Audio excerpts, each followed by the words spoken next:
Welcome to VL Academy. இந்த வீடியோல inflation accounting chapterல other exercise problem number 13 நம்ம பார்க்க போறோம், which is in page number 15.50. So இதுதாங்க இந்த ப்ராப்ளம்.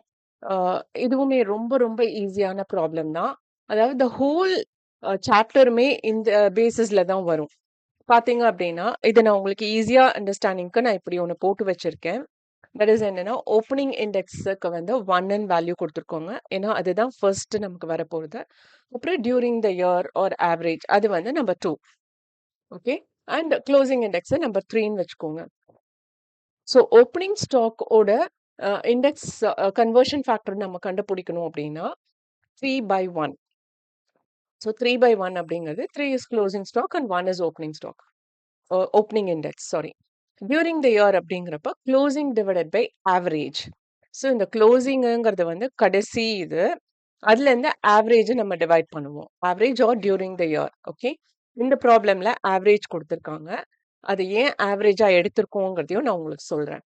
அண்ட் க்ளோசிங் ஸ்டாக்கை பொறுத்தவரையும் closing stock divided closing index divided by average வரும். ஓகே. ஸோ இந்த மாதிரி இன்கேஸ் இது ரொம்ப கன்ஃபியூசிங்கா இருந்ததுன்னா தயவுசெய்து இக்னோர் பண்ணிருங்க. நீங்க ஃபார்முலா பேஸ்டாவே போய்க்கலாம். ஓகே. இந்த மாதிரி ஈஸியாவும் இது பண்ணிக்கலாம். இங்கேயே நான் ஆவரேஜ்னு போட்டிருக்கேன் நான் சொல்றேன். இப்போ இந்த கொஸ்டின் பார்த்துட்டீங்க அப்படின்னா இது மட்டும் நம்ம ஹைலைட் பண்ணணும். ஓகே. ஸோ இது ஏன் இப்படி காமிச்சிருக்கேன் அப்படின்னா, it was found 170 on the date of goods in the closing stock were purchased. இது வந்து என்னன்னா க்ளோசிங் ஸ்டாக். க்ளோசிங் ஸ்டாக் பார்த்தீங்கன்னா 20,000 இருக்கு. ஸோ அந்த 20,000 ஸ்டாக் வாங்கின அன்னைக்கு the index was 170. Okay. But நமக்கு வந்து அப்படி கண்டுபிடிக்க கூடாது. throughout the year அப்படின்னா the whole year when we were traveling how it has been converted அப்படிங்கிறது தான் கண்டுபிடிக்கணும். ஸோ அதுக்கு தான் இங்க ஹிண்ட்ல கொடுத்துருக்காங்க. என்ன அப்படின்னா is given for the closing stock. It is used to convert the closing stock. For the purchase, average index for the year has to be found out. So that average can be found out by opening plus closing divided by 2. Okay. So அதுதான் நாம இங்க கண்டுபிடிச்சிருக்கோம். இங்க வந்து ஸ்பெசிஃபிக்கா மட்டும் தான் கொடுத்துருக்காங்க அந்த ஒரு பர்ச்சேஸ்க்கு மட்டும். Okay. But that is not applicable for the formula here.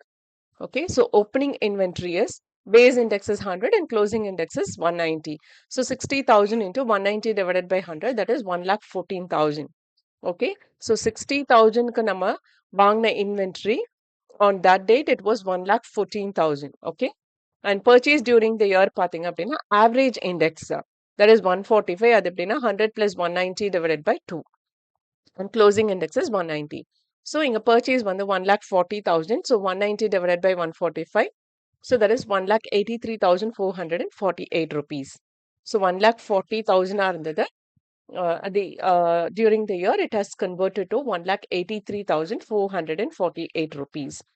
அதுவே நீங்க க்ளோசிங் ஸ்டாக்கு பார்த்தீங்க அப்படின்னா given specific index is 170. Restated to 190. So 20,000 into 190 divided by 170 இங்க இருக்கும் பாருங்க. So this is இது வந்து என்னன்னா க்ளோசிங் ஸ்டாக்குக்கு மட்டும் கொடுத்ததுனால நம்ம க்ளோசிங் ஸ்டாக்குக்கு எடுத்திருக்கோம். See 170 here. So 190 divided by 170 இது க்ளோசிங் ஸ்டாக்குக்கு. இதெல்லாம் தான் சின்ன சின்ன விஷயங்கள் நம்ம பார்க்க வேண்டியது. ஏன்னா க்ளோசிங் ஸ்டாக் பர்ச்சேஸ் பண்ண அன்னைக்கு it was 170. இப்போ கரண்ட் டேட் அதாவது கடைசி நாள் அன்னைக்கு it is 190. So 190 divided by 170 that is 22,353. Okay. Here also I have to mention as rupees. இங்கேயும் rupeesனு போடணும். That is rupees symbol is not coming. Okay.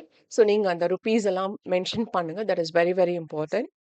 And so that is 22,353. இதெல்லாம் தான் நீங்க ரொம்ப கவனமா பார்க்க வேண்டியது. ஏன்னா க்ளோசிங் ஸ்டாக் கூட டியூரிங் தி இயர் இண்டெக்ஸும் இருக்கு, க்ளோசிங் ஸ்டாக் இண்டெக்ஸும் இருக்கு. ஸோ அதனால அதை வச்சு நாம இதை கண்டுபிடிச்சிடலாம். Okay. And next one is cost of goods sold. So cost of goods sold என்னது formula opening plus purchase minus closing stock. So இங்க opening is 1,14,000 minus plus purchase that is 1,83,448 minus closing is 22,353. So இது படி பார்த்தோம் அப்படின்னா the cost of goods sold is 2,75,095 rupees.